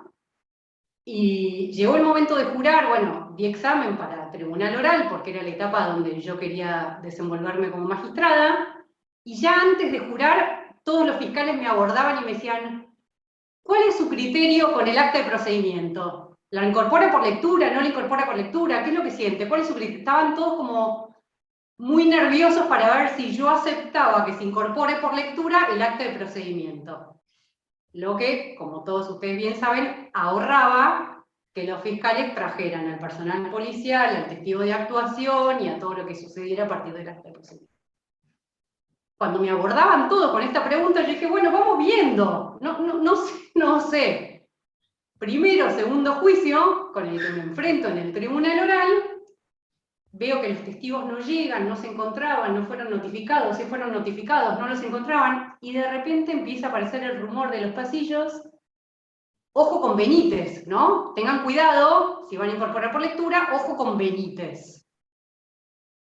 Yo en ese momento dije, ¿quién será Benítez? ¿Un testigo peligroso? ¿Un imputado? ¿Una ordenanza que se volvió loco en el edificio de tribunales de San Isidro? ¿O finalmente un fallo de la Corte de 2006, que de verdad viene a reafirmar esto que trajo Alejandro apenas arrancó su exposición y que refuerza en la línea? Todas las constancias del IPP no son prueba y no pueden fundar una sentencia de condena.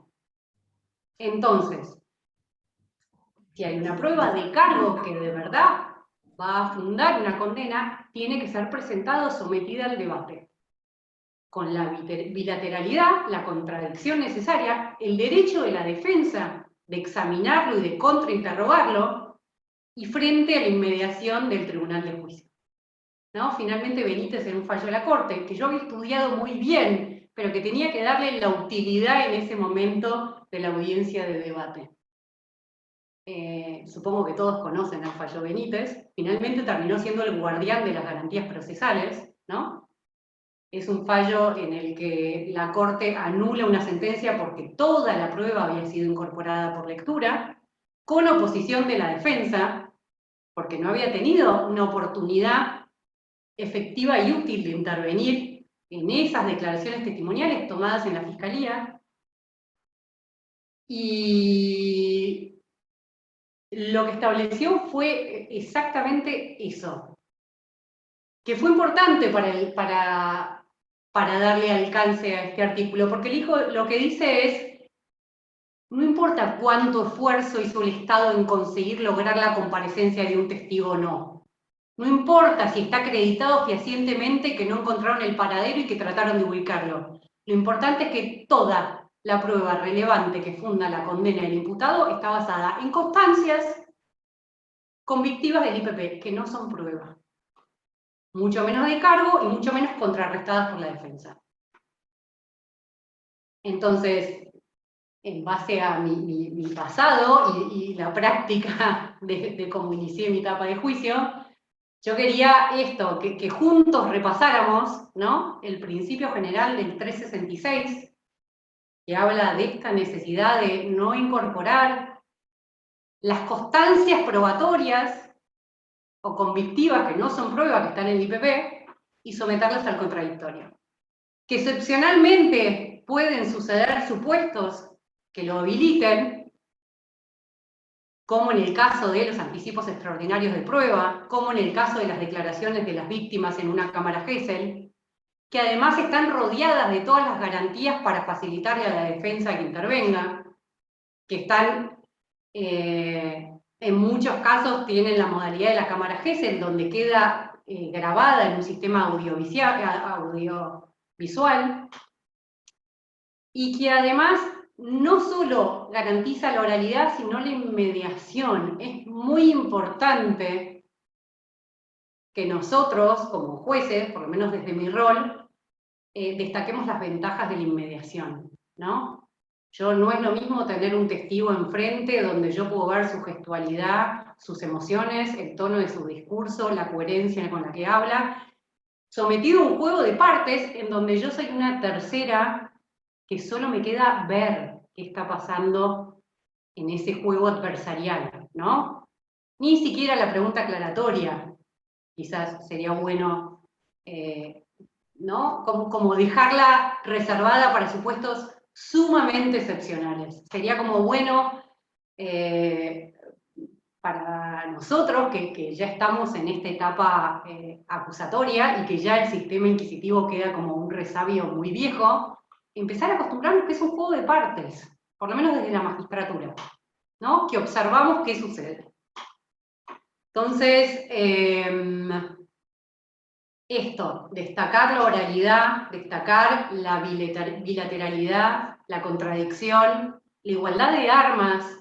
En ley PP, cuando yo estuve en garantías, se ponía bien en claro que era un fiscal donde junta elementos para ver si tiene un caso. Nada más que esto. Y llevarlo a juicio, ¿no? Y cuando llega a juicio, sí, en esta audiencia preliminar y con todo este camino más o menos allanado, se pueden establecer los acuerdos probatorios, las estipulaciones, y sí llegar a la audiencia de debate. Me parece importante también destacar que el fallo Benítez es el principio de un camino, pero que tiene que ser bien entendido y complementado con el fallo Gallo López, que también es de la Corte, del 2011, de una víctima en condiciones de vulnerabilidad, donde la Casación Federal decide anular el fallo que venía de la instancia porque la víctima no había comparecido. Víctima que no había comparecido, no sé si conocen las circunstancias del caso. Es un abuso sexual con acceso carnal del padre a la hija. La hija tenía episodios psicóticos y además intentos de suicidios. Entonces, terapéuticamente le aconsejaron que no fuera a juicio, para no sufrir una victimización secundaria, ¿no? Toda esta idea de revictimización. Y la tía, que era la denunciante, no fue habida, entonces las dos pruebas testimoniales de cargo más solventes que había, se fueron incorporadas por lectura. Pero en ese juicio, además, sí compareció todo el grupo terapéutico que acompañó a la víctima, contando de toda la sintomatología que ella exhibía y la coherencia de su discurso y cómo mantenía los hechos a lo largo de la historia y cómo todo tenía como una confiabilidad importante. Estaban los peritos que contaban del semen y de la sangre que apareció en el colchón. Digo, había un montón de prueba distinta a la víctima y la tía que había sido incorporada por lectura, que habilitaba y fundaba esta condena, y que sí había podido ser contrarrestado o controlado por la defensa en juicio. Entonces, lo que dice la Corte en este fallo, Gallo López, es, ojo, tengan en cuenta que es cierto, la víctima y la denunciante son dos casos excepcionales que además, dadas las condiciones de vulnerabilidad de la víctima y demás, son incorporadas por lectura. Pero tenemos todo un cauce de información independiente que funda la condena y que fue controlado por la defensa, quien tuvo posibilidad de contrainterrogar y de debatir en juicio frente al tribunal un montón de extremos que hacían a la imputación. O sea que sí pudo la defensa, en este caso, controlar la imputación. Y en realidad, lo que recepta la Corte en este segundo fallo, donde le da mayor alcance a esta regla de la oralidad y las excepciones, tiene que ver con una regla del Tribunal Europeo que habla de que la prueba única y decisiva de cargo no sea incorporada por lectura. Esto es, si yo tengo posibilidad de incorporar prueba independiente de cargo que pueda ser controvertida por la defensa, esto le va a dar fundamento a la condena. Y otro dato más que es interesante, toda la evidencia que es incorporada por lectura en realidad no tiene que ver con si anula o revoca la sentencia como acto jurisdiccional, sino con el peso probatorio que se le da. ¿Sí? A ver, lo aclaro de nuevo para que quede más claro. Lo que está en juego cuando yo incorporo una declaración al juicio por lectura y no traigo al testigo para que pueda ser interrogado por la defensa, es el peso probatorio que tiene esa misma evidencia, que no es el mismo cuando está sometido a este juego de partes que al incorporarse un acta del IPP como si valiere por igual, ¿no? Lo que está en juego en estas excepciones, que son las que da el 336, de cuando un testigo no es hallado, de la prueba documental que se usa en soporte para verificar contradicciones u omisiones que muchas veces olvidan los testigos, dado el tiempo que transcurre, o cualquier otra que haya sido incorporada por acuerdo de partes, justamente por lo que traían mis colegas anteriormente, por ahí eran hechos no controvertidos, entonces no era necesario someter a este juego de partes a esas cuestiones que decidieron no debatir porque centraron su teoría del caso en otra cuestión. Entonces, lo importante en realidad es el peso probatorio que tiene la prueba que de verdad es sometida a debate y que tiene la inmediación frente al tribunal oral que interviene y el derecho de defensa en juicio de que pueda el defensor contrainterrogar al testigo. Esto parece importante, ¿no? Ponerlo, como hacerlo compatible con los derechos de la víctima, ¿no? Que nos aparece en esta nueva ley de la que ustedes estuvieron conversando, en clases anteriores, que es la ley 15.232, que, a ver, ¿qué decirles de esta ley? Tiene un montón de méritos, como la amplitud que le da a las distintas posibilidades de ser víctima, víctima directa, víctima indirecta y víctima difusa. Tiene posibilidades de que la víctima se constituya en particular damnificado hasta la audiencia, ¿no? Hasta 30 días antes de la audiencia fijada para el debate. Esto parece ser una ventaja, la verdad que no tenía mucho sentido limitarle o ponerle coto a la facultad de la víctima de ser particular damnificado en la etapa previa al 336, parecía como que no tenía como mucho sustento, ¿no? Digo, cualquier víctima que tiene derecho o que tiene la necesidad de intervenir activamente en un juicio, puede hacerlo, por lo menos hoy en día, hasta 30 días previos a la fecha del debate real. Si se llega a posponer, sigue posponiéndose esta posibilidad de ser tenida como particular damnificada. Esta es una de las bondades que trae la ley. Otra de las, en realidad, bondades ya venía establecido antes, que es la posibilidad que tiene la víctima de declarar sin la presencia del público y del imputado, ¿no?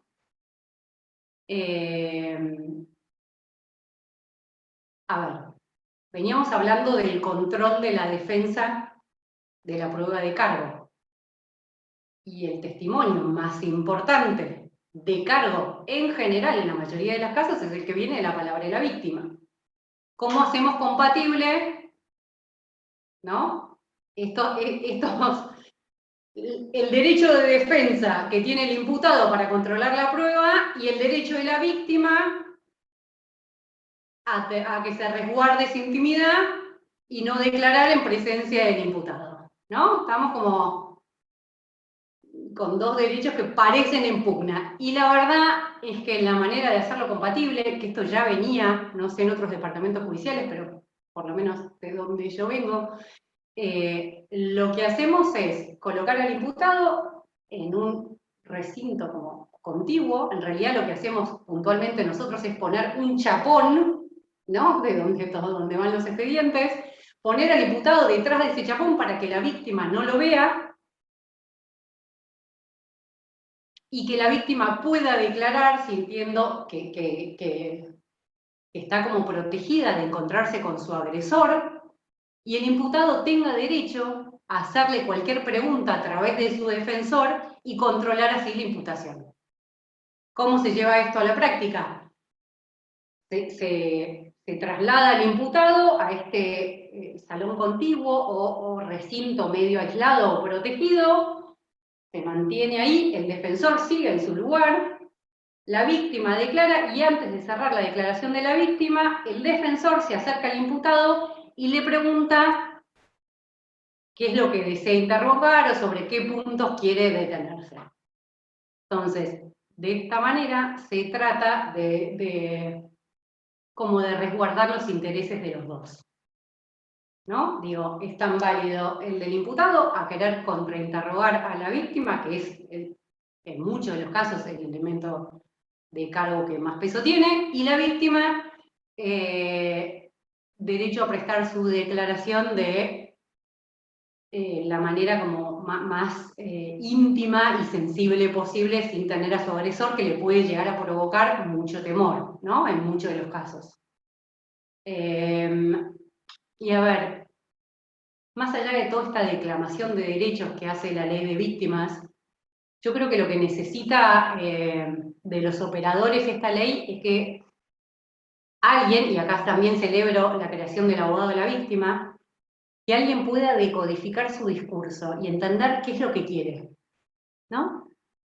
Y a ver, y no coincido, y esto es una opinión personal, cada uno tendrá la propia, no coincido en el estereotipo de víctima que me trae la ley, que parece solo dar una solución punitiva, ¿no? Aumento de pena, que no se permita ninguna salida, vista la víctima de cualquier medida coercitiva o cualquier salida alternativa al juicio. Como si, de verdad, todas las víctimas, en todo el universo de catálogo de delitos que tenemos, lo único que quisiera es la pena de prisión, perpetua, en lo posible, ¿no? Digo, para toda la vida. Cuando en realidad, la verdad es que en muchos casos, delitos patrimoniales, la víctima lo que quiere es un juicio rápido o una salida alternativa rápido para resarcir sus daños y perjuicios en otra vía, ¿no? O quiere la reparación del daño, y esto se puede dar solo en una suspensión del juicio a prueba. O quiere realmente que no la moleste más la justicia, y que se resuelva con un abreviado, y que de verdad deje de aparecer el personal policial en su casa notificándola. Digo, me parece importante, no sé, o por lo menos en mi experiencia hasta ahora, les contaré en unos años, pero hasta ahora, tener una escucha empática, ¿no? Sobre todo de parte de los particulares y los litigantes. Saber qué es lo que la víctima quiere y no anticiparnos, ¿no? A rogarnos que la única solución que ella quiere es la punitiva. No sé, de verdad, hay muchas víctimas que no quieren declarar más en juicio. Que lo que expresan es, por favor, no me citen más. Así como en muchos otros casos, es reparador y sanador que la víctima hable y que se le reconozca su derecho a la verdad y que necesita exponerla. Esto pasa mucho en violencia de género o en abusos sexuales. Que, a ver, tampoco es regla general, porque en los abusos sexuales tenemos a esa víctima que necesita hablar y que necesita que le digan que esa es su verdad y que la verdad es el hecho probado. Y hay otra víctima que pasó el tiempo, rehizo su vida, fue acompañada terapéuticamente y necesita que la dejen en paz.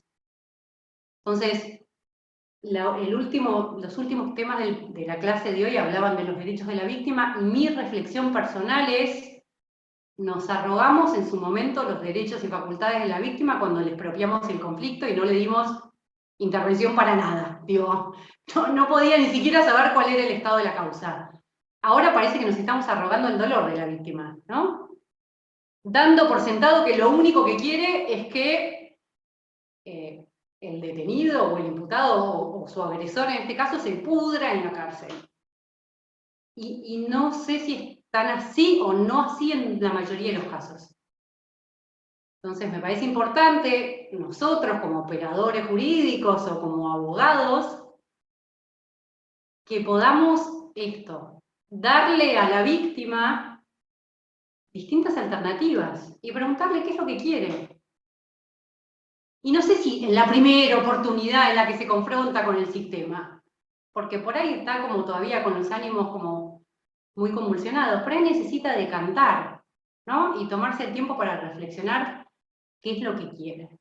Si necesita hablar, si necesita que su caso sea aprobado, qué solución, ¿no? quiere para su caso. No sé, me pareció interesante compartirlo con ustedes. Esto de que es importante para la defensa controlar la prueba, que tenga en algún momento la posibilidad de controlar la prueba de cargo en la que se basa la imputación, que después va a ser base de la condena. Que también es importante que se resguarde el derecho de la víctima a su intimidad y a su posibilidad de, cuanto menos, resolver su caso como mejor le parezca, asesorada, por supuesto, pero teniendo posibilidad de intervenir o no, y hacer compatible todo esto de una manera lo más respetuosa de las garantías constitucionales de todos, ¿no? Nada, esta es mi opinión y mi experiencia hasta el momento en la justicia. Así que, no sé, si les parece, Miguel, ya lo dejo abierto a las preguntas y consultas que tengan para hacer. Gracias, Julieta. Muchísimas gracias. Muy clara la exposición y aparte tuviste muchos adeptos en la opinión, entre los que me incluyo. Creo que no todas las víctimas, vamos a decir, buscan una sanción de que sea de condena de cumplimiento efectivo, como quizás propone en algún punto la ley. De hecho, hago una breve autorreferencia. En el de hoy tuvimos un debate y la realidad es que la víctima, no voy a decir de qué lado estábamos nosotros, pero la víctima lo único que quería era que el tema terminó con una prescripción, ¿no? Terminó sobreseído por prescripción del imputado. Y la víctima no se mostró tan disconforme porque fue escuchada, porque se sintió respetada y porque dijo, yo en definitiva acá lo que quiero es que no me molesten más. Si a mí no me molestan más, estamos en paz. Así que, bueno, un poco en el sentido y avalando lo que vos decías. Tenemos algunas preguntitas. Les pido, ahora sí tengan paciencia, porque yo ya fui anotando las que hicieron hasta el momento. Ahora no empiecen, vamos a decir, pregunten, pero no sé si vamos a llegar a todas las que se puedan llegar a generar en este momento. Tengo una para el doctor Casio. ¿Cuál considera o cuál es el límite de las estipulaciones probatorias? ¿Cuál considera que es el límite de lo que se puede estipular probatoriamente?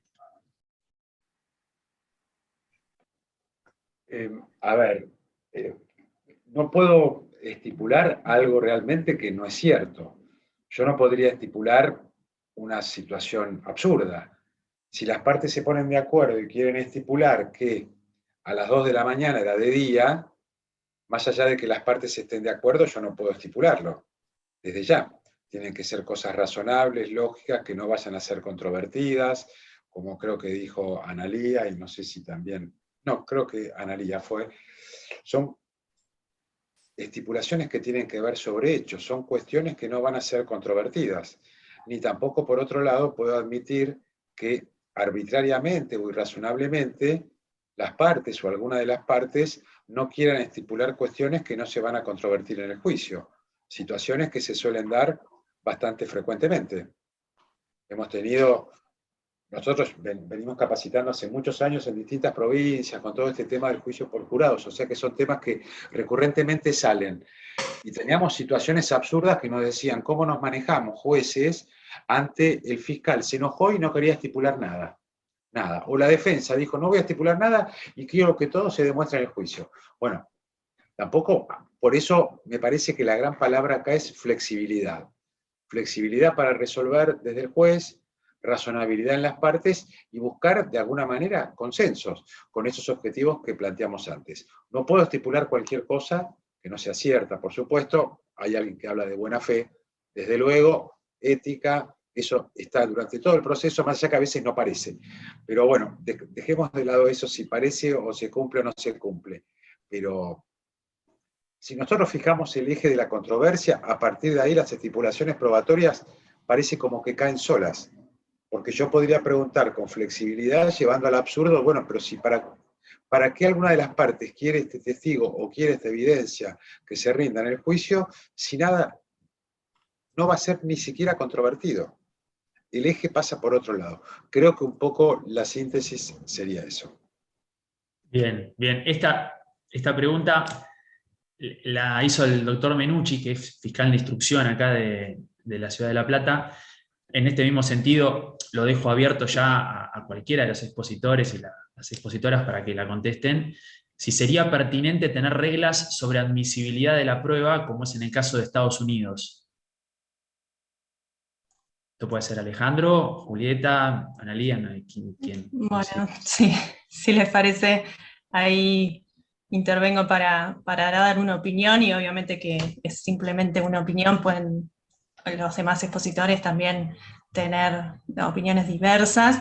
Me parece que nosotros, en cuanto a reglas de evidencia, ¿no?, que serían en definitiva aquellas que nos permitirían determinar cuál es la prueba, ¿no?, eventualmente que puede ser ingresada, es decir, cuál es la evidencia que puede ingresar al juicio, de acuerdo con estos parámetros, ¿no?, que Alejandro nos comentaba a través de este test de RCP. En algunos códigos procesales, tal vez no como ha sido legislado en la provincia de Buenos Aires, no están tan explícitos estos que mencionó Alejandro, pero por ejemplo estos mismos relativos a la pertinencia, a la relevancia, a la confiabilidad de la prueba, a evitar un perjuicio indebido, están legislados, por ejemplo, en el código de la provincia de Entre Ríos, ¿no?, lo que tiene que ver con la ley de jurados. O sea que en las nuevas legislaciones se están incorporando estos criterios de admisibilidad, que son reglas de evidencia. Las reglas de evidencia de Estados Unidos, bueno, seguramente el doctor Menucci las conoce y por eso plantea la pregunta, son códigos que justamente tienen muchísimas reglas, y estos han sido resultado de años de desarrollo de juicio por jurados y de precedentes jurisprudenciales de las cortes estatales, ¿no?, y también de la Corte Federal de los Estados Unidos. Entonces, me parece que nosotros tenemos que seguir nuestro propio desarrollo, establecer esas reglas de evidencia en función de nuestros propios también precedentes, teniendo obviamente como referencia la legislación extranjera, a aquellos países del Cómodo que ya vienen desde hace años desarrollando el juicio por jurados, pero no creo que sea indispensable hacer una copia de esa legislación, sí tener nuestras reglas de evidencia cada vez incorporando las nuevas que puedan surgir de la práctica y de la jurisprudencia. Muy bien, muchas gracias. Hay una pregunta que hizo una colega en relación, creo que era cuando el doctor Casio dio el ejemplo en cuanto a la acusación del Ministerio Público una vez requería la causa o la elevación a juicio, en relación, que dio el ejemplo, si no es robo, bueno, es encubrimiento. Entonces, una pregunta, si el Ministerio Público acusara con estas calificaciones subsidiarias, como defensor, ¿qué podría plantear en ese escenario? A ver, trato de hacer una diferenciación, ¿no? Una cosa es una acusación alternativa y otra subsidiaria. Está claro, sí. Esto me parece que es importante. No es lo mismo decir, yo acuso por un homicidio calificado por lo que sea, subsidiariamente el homicidio simple, hasta ahí no habría ningún problema. El tema cuando son conductas que si es una no puede ser la otra. Yo creo que ahí creo que está a la mano del juez, si bien el código habla, porque nuestro código habla, ¿no? Ese es un problema. En realidad, yo no puedo entrar a juicio con dos situaciones que son totalmente distintas. Es más, creo que desde la teoría del caso, debilita la teoría principal en pos de no estar bien seguro. El ejemplo que yo di, el caso de San Isidro, ya está resuelto, me acuerdo de esto, ¿no? Que a mí me pareció sumamente relevante. Lo mismo que dije acá, lo dije en una jornada que estaba Fernando Díaz Cantón, que había sido casualmente el abogado de Carrascosa, el que logró llevar al caso hasta donde lo llevó. Entonces yo dije que esta pregunta quizás él era quien mejor podía responderla. Yo di mi opinión. Y él me miró y me dijo, mira, yo hasta que tuve este juicio pensaba todo lo contrario a lo que pensás vos. A partir de ese juicio creo que tiene que ser así, porque es imposible, no solo desde el Ministerio Público Fiscal, sino que en realidad, si es el autor del homicidio, jamás podría ser el encubridor. En el fondo estoy mostrando que no tengo posibilidades, no estoy bien seguro qué fue lo que pasó. Y ahí la defensa, de admitirse esa situación, la defensa no tiene otra posibilidad que tener que defenderse de los dos injustos, ¿sí? Cosa que es un gran inconveniente. Pero, en el fondo, me parece que quien lo mira objetivamente se da cuenta que la Fiscalía no tiene un buen caso.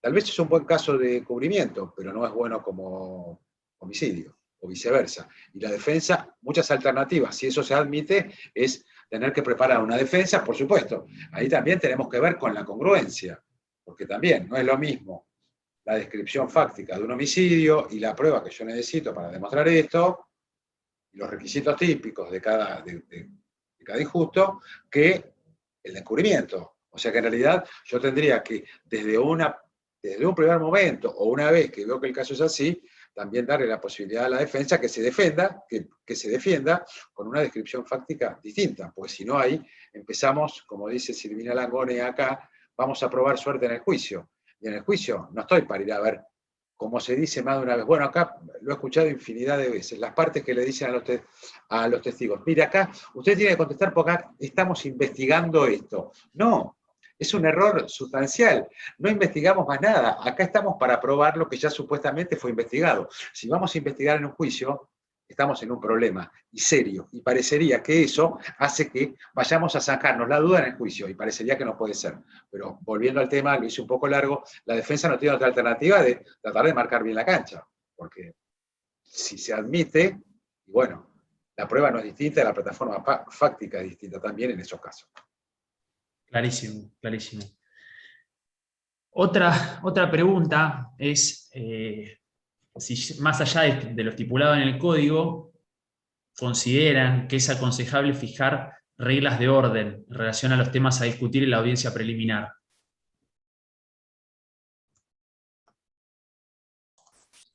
No sé si quieren intervengo ahí en relación. Bueno, hay protocolos, ¿no? de actuación. Por ejemplo, el Ministerio Público en su página, ¿no? de capacitación ha establecido ciertos protocolos de cómo llevar adelante esta audiencia, que tiene que ver, bueno, con la intervención de capacitadores que han considerado de qué manera generar un orden para esa audiencia, y también, bueno, en estas experiencias piloto que se vienen generando en otros departamentos judiciales, también obviamente está vinculado con la existencia de un orden, ¿no? Que se fue estableciendo a partir de qué es lo que de un orden que es lógico, ¿no? Es decir, no es que es un orden arbitrario. Por ejemplo, que en primer lugar se trate si las partes que las partes se pronuncien sobre la existencia de alguna salida alternativa, como puede ser en un tribunal en lo criminal, que las partes se hayan puesto de acuerdo si van a considerar la posibilidad de aplicar un trámite abreviado. Bueno, lógicamente eso anula la posibilidad de juicio, y después ya no es necesario pronunciarse sobre los aspectos de la teoría del caso o de los acuerdos sobre hechos, sobre pruebas, sobre cuáles son los elementos probatorios, cuál es su relevancia, que todo eso lleva muchísimo tiempo, ¿no?, en una audiencia. Así que tiene que ver con un orden lógico y a su vez para que la audiencia sea efectiva y sea ágil.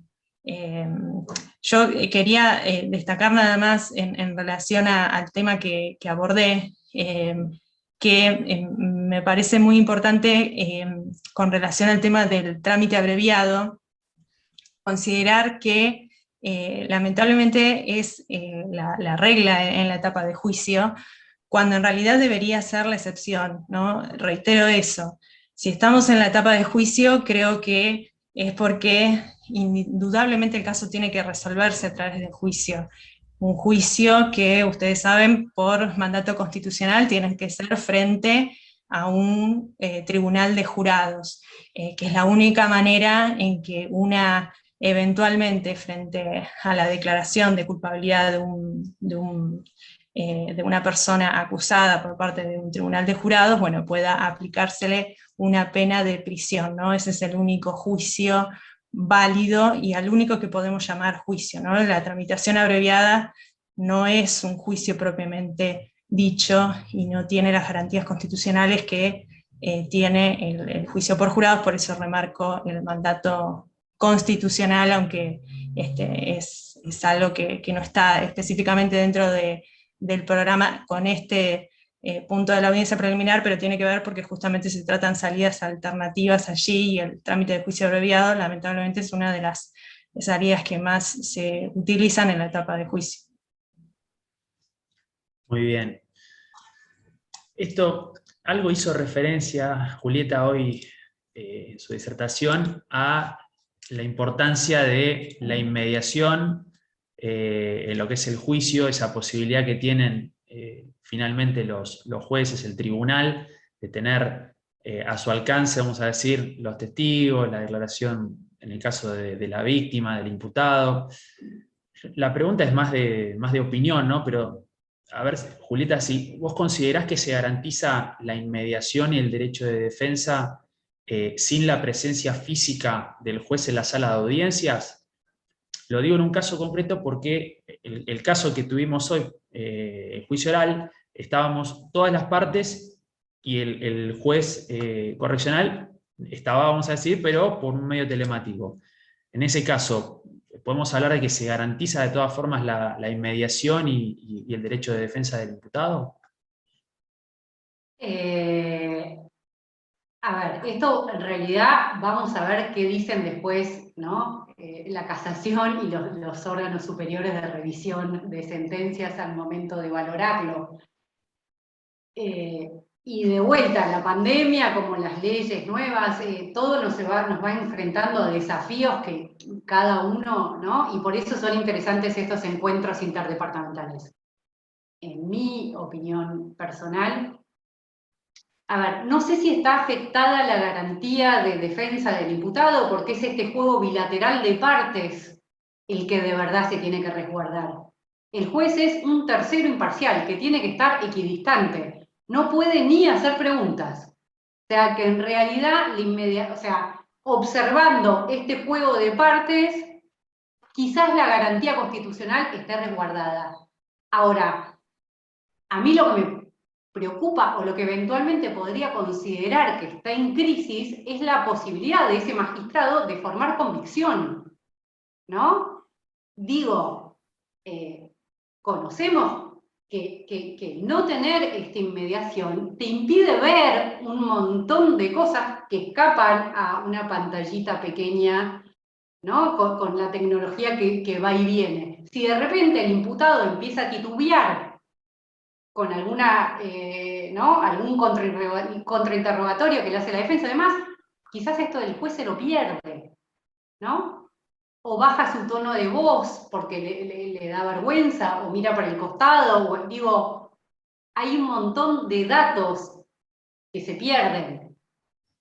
Y por eso, si bien creo que la presencia de la defensa, ¿no? En la defensa y el fiscal en forma presencial es como indispensable, y que la del juez, siendo que tiene que respetar esta equidistancia, puede llegar a ser resguardada, lo que de verdad me preocupa y está en juego es la capacidad de crear su propia convicción para después fundar una condena en la distancia que va a tener respecto de las partes y este juego adversarial. ¿No? Como la posibilidad del juez de formar convicción. A mí no me gustaría, y de hecho no lo elijo. Todos los juicios que he realizado hasta la fecha son presenciales, tuve varios, tengo mañana otro, digo, es como yo lo vivo, y de verdad que creo que es la manera de trabajar mejor, pero bueno, veremos qué dicen después los otros operadores. Y respecto me pareció interesante esto, lo que trajo Analía antes del orden, que acá Ale también puede darnos como su opinión, es un orden lógico el que se tiene que llevar adelante en la audiencia preliminar. Digo, lo primero que voy a tratar es la recusación del juez, ¿no? Si no hay un juez competente para intervenir en el caso, no podemos avanzar. Después la validez de los actos probatorios, si hay alguna nulidad que quedó pendiente de resolución o que necesita ser planteada de nuevo, porque es otra la revisión que se le va a dar, tengo que tener actos válidos, ¿no? Como que voy avanzando en un orden progresivo y lógico, para ir allanando el camino para que de verdad lo que se discuta en juicio sea la teoría del caso de las partes. Entonces, si voy a arrancar la audiencia de debate planteando la nulidad de un acto de procedimiento, vamos en el horno. Atenta contra el principio de preclusión, atenta contra la agilidad, atenta contra la teoría del caso que las partes tienen que traer. Y es real lo que trajo Ale, la defensa en muchos casos viene. No fue el imputado, y si fue el imputado, en realidad fue un exceso de legítima defensa. Y si fue un exceso de legítima defensa, en realidad no era la víctima. Digo, abre un paraguas de posibilidades que de verdad termina de perder como el foco de atención en lo que de verdad se tiene que probar y después se tiene que significar jurídicamente. Me parece que la audiencia está como para emprolijar y allanar el camino del debate, y tiene que ser aprovechada. Sí, Alejandro, sí, te escuchamos. Sí, no, un poco en el mismo sentido en que habló Analía y decía Julieta recién, ¿no?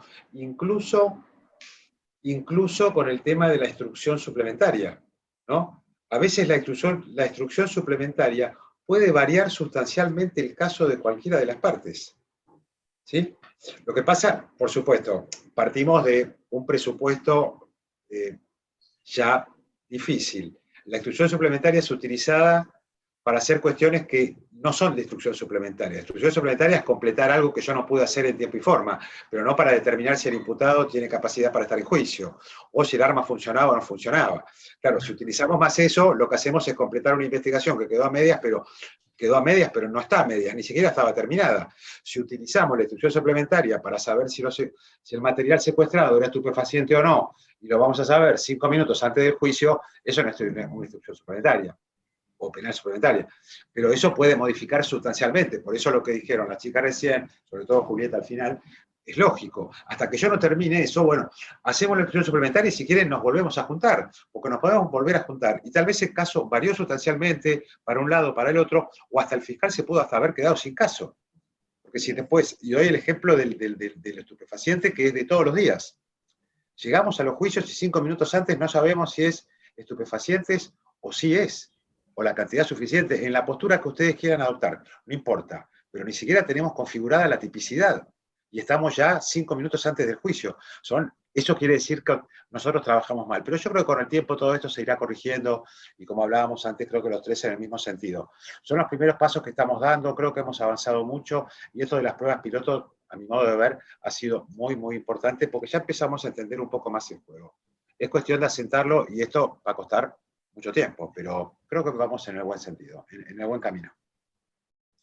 Bueno, muchísimas gracias Alejandro, muchísimas gracias Julieta, muchísimas gracias Analía. Ya estamos justo 18:00, así que entregamos en tiempo y forma. Les pido personalmente disculpas a los que, bueno, que han hecho alguna pregunta y no hemos llegado. He tratado de canalizar la mayoría. Así que bueno, nos encontramos el lunes que viene para continuar con la diplomatura y bueno, los despido. Gracias de vuelta a los expositores por ser tan generosos, tan humildes. Así que nos estamos viendo próximamente. Hasta luego. Placer, gracias por la invitación. Gracias, hasta Y luego. gracias a Analía, Julieta, un gusto, como siempre. Nos vemos prontito. Gracias por Hasta todo. luego. Nos vemos, gracias, Ale. Chao. Chao, Chao. Julieta. Hasta luego. Chao, Adiós. Julieta.